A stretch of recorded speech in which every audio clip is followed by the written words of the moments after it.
Olá a todos! Na próxima semana teremos a primeira mesa redonda. Pesquisa sobre ateísmo no Brasil, no dia 24 de março, na terça-feira, a partir das 20 horas. A mesa será uma live e constará com a participação de pesquisadores e ativistas brasileiros. Vamos falar sobre pesquisa sobre ateísmo no Brasil. Junte-se a nós, e vamos pensar no futuro da pesquisa sobre ateísmo no Brasil dentro e fora da academia. Então, com todo esse cenário de um sistema acadêmico blindado, com viés, o que um pesquisador da descrença pode fazer? A saída que as fontes apontam é justamente o evento do dia 24 de março. Sim, a primeira mesa redonda sobre pesquisas em ateísmo. Vai ser no YouTube, gratuito, às 20 horas. O foco deles é quem está ali na base, sabe? Fazendo TCC, iniciação científica, mestrado, doutorado. E o alvo é essa galera jovem. E a mensagem principal é muito forte. Saiam da concha. Se conectarmos isso com o quadro geral, é um chamado para a academia acordar.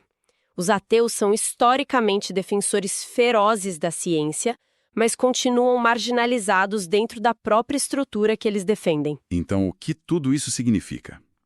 Para mim, é como criar uma gravadora de música independente. A Rádio Grande não quer tocar seu som? Beleza, eles estão construindo o próprio palco. É uma ótima forma de ver. E o palco que eles montaram é incrível. Não é só um grupo de pessoas concordando entre si.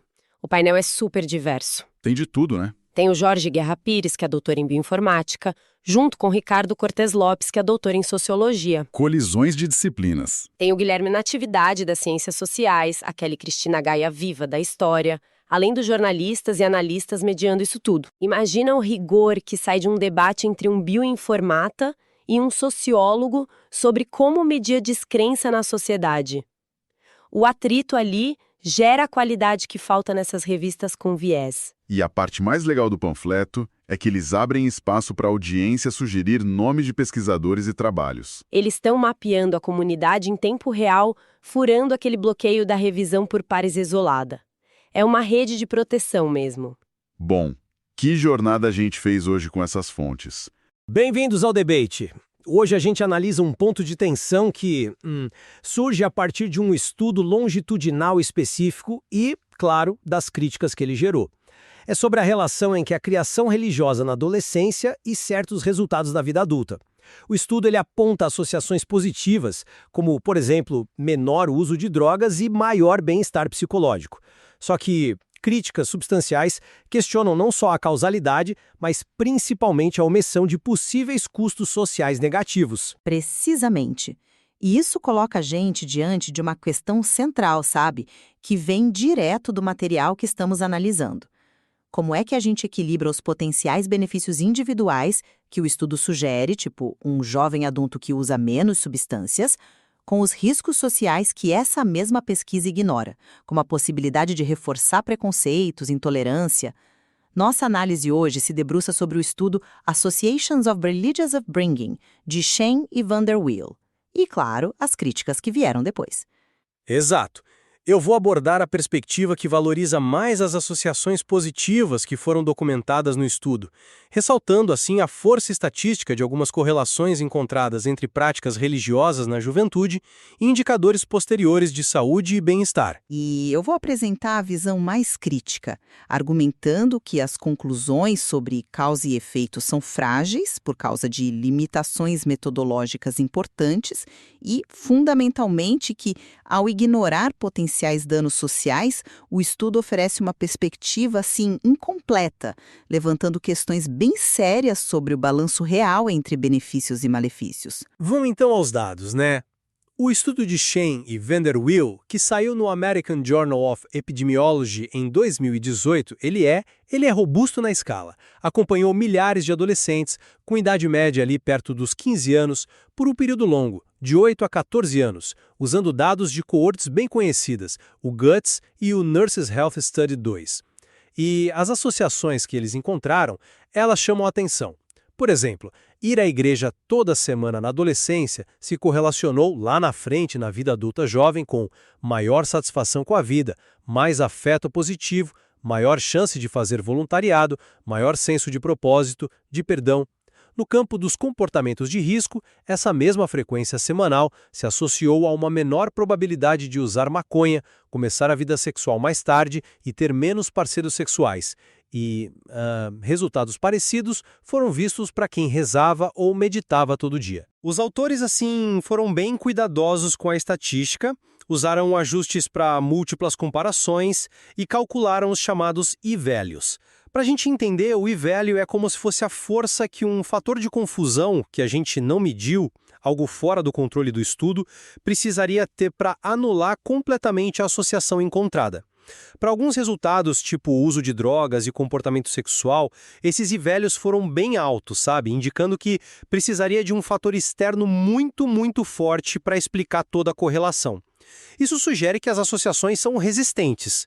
Claro, causalidade é sempre um ponto delicado em estudo observacional, mas a força e a consistência dessas associações, elas apontam para potenciais efeitos protetores da participação religiosa que, eu acho, merecem nossa atenção. E chego a uma interpretação bem diferente, sabe? E alinhada com as críticas que a gente tem no material fonte. A questão da causalidade, para mim, é central. Primeiro, as limitações metodológicas são gritantes. Medir religiosidade com perguntas únicas sobre ir à igreja ou rezar é uma simplificação, assim, extrema. O que isso captura de verdade? Fé, pressão da família, necessidade de pertencer a um grupo, conformismo? A gente não sabe. Além disso, o estudo falha em controlar adequadamente um fator de confusão que é chave e que os próprios autores admitem como provável: a influência direta da religiosidade dos pais e o estilo parental que vem junto. A amostra, predominantemente branca, de um nível socioeconômico específico, filhos de enfermeiras, limita demais a generalização desses achados para outras populações.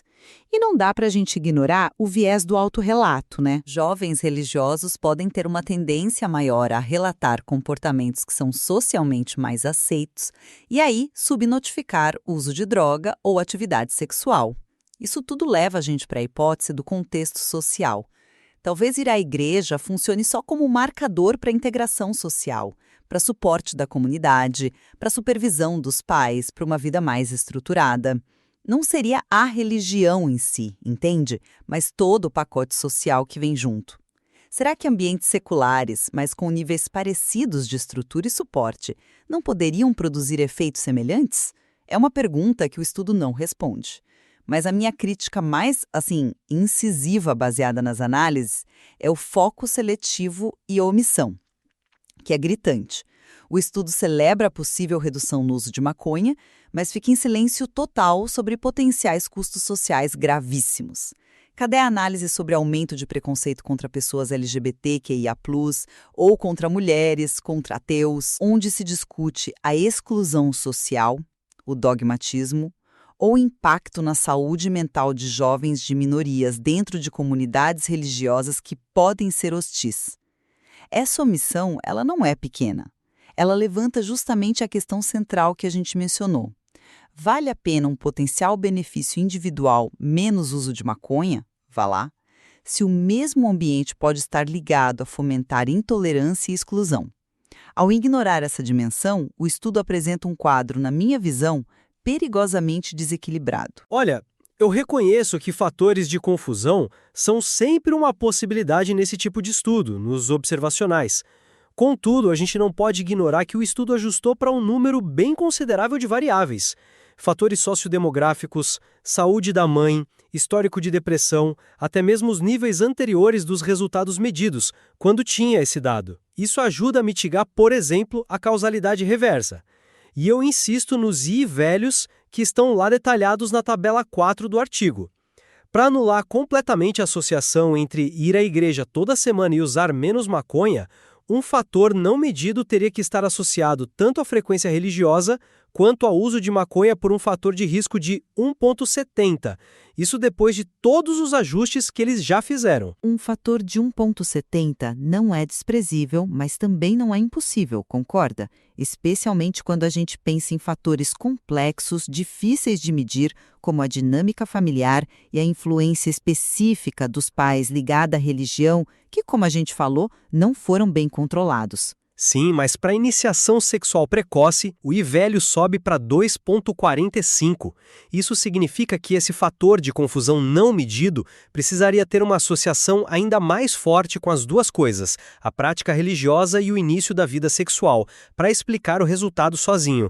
São barreiras consideráveis, estatisticamente. Barreiras quantificadas, certo, mas não intransponíveis. E velhos dão uma medida da robustez contra um confundidor não medido, mas não eliminam o problema do confundimento residual por múltiplos fatores ou por aqueles que são, assim, inerentemente difíceis de capturar. A crítica sobre a natureza da exposição, o que realmente significa ir à igreja, continua de pé. É a crença, a comunidade, a norma social. Sem entender o mecanismo, a inferência causal fica enfraquecida, né?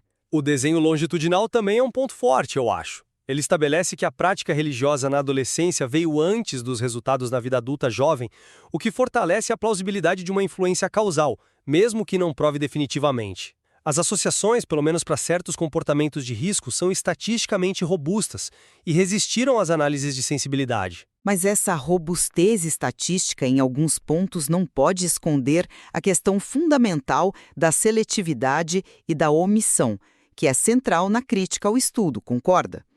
Por que essa ênfase tão grande na maconha, como aponta o material crítico? O uso de álcool e tabaco entre adolescentes também são problemas de saúde pública enormes, talvez com prevalência e danos de longo prazo até maiores. Por que a maconha vira a vilã principal na narrativa que parece emerger desses resultados? Bem, o estudo não focou só na maconha. Ele usou uma abordagem que eles chamam de outcome wide, ou seja, olhou para um espectro amplo de resultados de saúde e bem-estar, e encontrou associações significativas também com o menor tabagismo e menor uso indevido de remédios prescritos. Isso está nas tabelas do artigo. A maconha é um dos achados importantes, mas não o único, na categoria de comportamentos de risco. Ainda assim, a narrativa que acaba se destacando muitas vezes é essa. E o ponto crucial continua: a omissão completa de desfechos sociais negativos. O material de crítica é explícito ao citar outras pesquisas que documentam os danos potenciais. Ambientes religiosos que podem ser, sim, fontes de preconceito, de exclusão, de sofrimento psíquico para jovens de minorias, especialmente LGBTQIA+. A analogia usada na crítica é forte. Seria como avaliar os benefícios sociais de fumar em grupo e ignorar o câncer de pulmão. Como a gente pode discutir as implicações de encorajar práticas religiosas, como a conclusão do estudo sugere, sem sequer mencionar esses riscos que são documentados? Tem até um achado no próprio estudo que a crítica levanta. Rezar ou meditar todo dia associado a mais problemas físicos, está lá na tabela 3.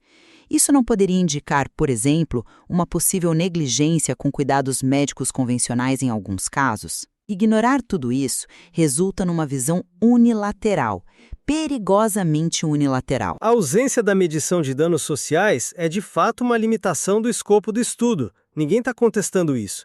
Mas uma limitação de escopo não invalida os achados que foram feitos e que passaram por um escrutínio estatístico rigoroso.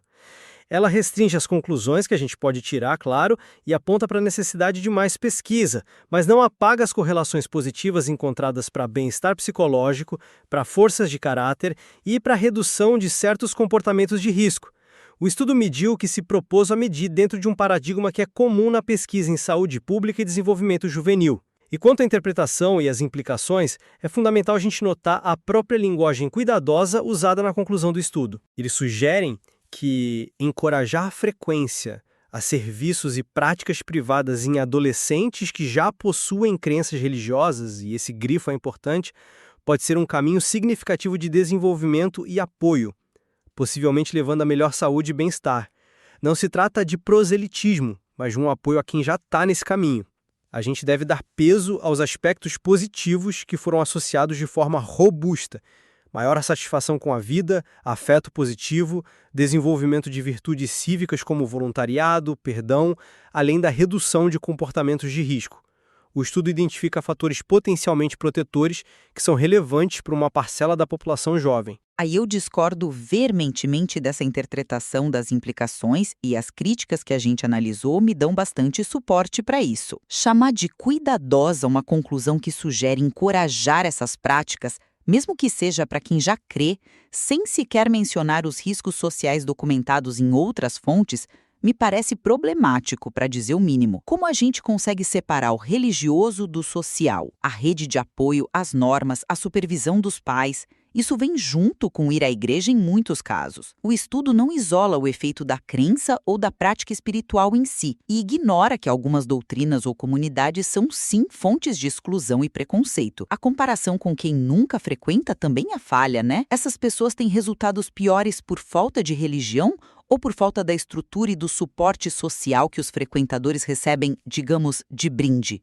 O estudo não permite concluir isso. E isso traz a gente de volta para a questão central, formulada pelas críticas. Qual o valor de um jovem que talvez use menos maconha, mas que foi incentivado a participar de um ambiente que pode ter solidificado ou até aumentado a sua intolerância, o seu preconceito contra grupos minoritários? Avaliar o benefício individual sem considerar o potencial custo coletivo, especialmente quando esse custo envolve fomentar divisão e preconceito, é uma análise perigosamente incompleta. O risco de, mesmo que indiretamente, validar ou promover ambientes que podem gerar exclusão e sofrimento não pode ser ignorado em nome de correlações individuais que têm uma causalidade no mínimo questionável. Então, para recapitular a minha perspectiva, este estudo longitudinal, apesar das limitações que são inerentes a qualquer pesquisa observacional, ele apresenta associações que são estatisticamente significativas e, em certos casos, bem robustas, como os e-values sugerem, entre práticas religiosas na adolescência e resultados positivos lá na frente. Isso abrange desde menor uso de substâncias até melhores indicadores de saúde mental e desenvolvimento de forças de caráter. Essas correlações, embora não provem causalidade definitiva, elas apontam para potenciais fatores protetores ligados à participação religiosa que justificam, sim, mais investigação e consideração. E para resumir a minha posição, a base causal do estudo é frágil, dadas as limitações metodológicas como medidas simplistas de religiosidade, o provável confundimento residual por fatores parentais que não foram medidos e uma amostra que é pouco representativa.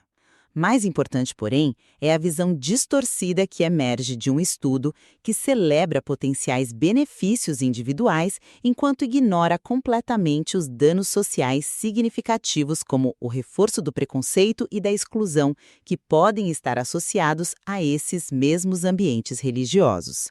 Portanto, a interpretação dos resultados e qualquer sugestão de encorajamento dessas práticas tem que ser vistas com extrema cautela, porque o balanço entre os benefícios medidos, que têm causalidade incerta, e os custos sociais potenciais não medidos, mas bem documentados em outros lugares, é, para mim, altamente questionável. Fica evidente, né? A complexidade do tema e a persistência do nosso desacordo sobre como interpretar esses achados e quais implicações tirar deles. O material-fonte nos mostra correlações, mas o significado dessas correlações e como ou se a gente deve agir com base nelas, isso permanece um ponto central de divergência. Exatamente.